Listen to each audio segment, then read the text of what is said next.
નમસ્કાર મિત્રો, શું તમને ખબર છે કે વર્ષમાં એક એવો દિવસ આવે છે જ્યારે ભગવાન વિષ્ણુ 4 મહિનાની યોગ નિંદ્રામાં વિરાજમાન થાય છે.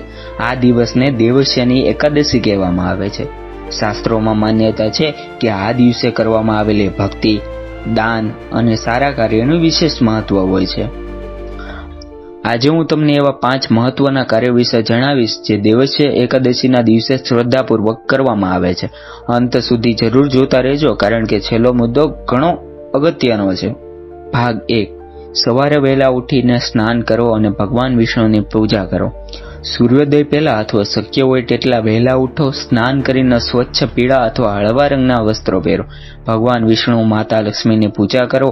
પીળા ફૂલ, તુલસીના પાન અને પ્રસાદ અર્પણ કરો. ભાગ 2.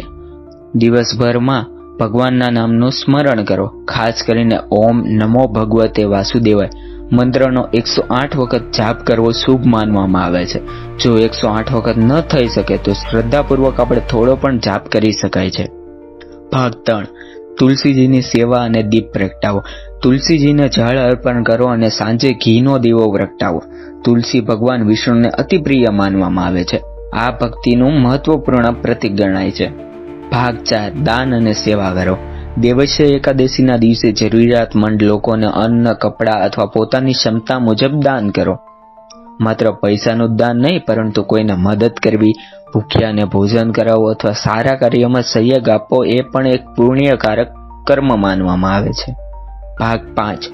ઉપવાસ અને સાત્વિક જીવન. શ્રદ્ધા અને સ્વાસ્થ્ય મુજબ એકાદશીનું વ્રત રાખો અથવા ફળાહાર કરો. દિવસ દરમિયાન ક્રોધ, નિંદા અને નકારાત્મક વિચારોને ટાળવાનો પ્રયત્ન કરો.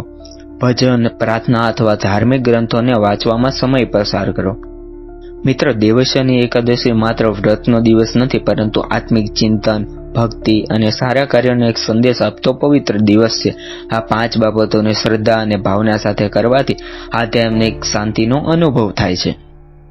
હવે કોમેન્ટમાં જય શ્રી હરિ લખવાનું ભૂલતા નહીં, અને જો આ માહિતી ઉપયોગી લાગી હોય તો વિડીયોને લાઈક કરીને તમારા પરિવાર અથવા મિત્રોમાં શેર કરો, અને આવી જ રહસ્યમય અને રસપ્રદ માહિતી માટે ચેનલને સબસ્ક્રાઈબ કરવાનું ભૂલતા નહીં. જય શ્રી કૃષ્ણ.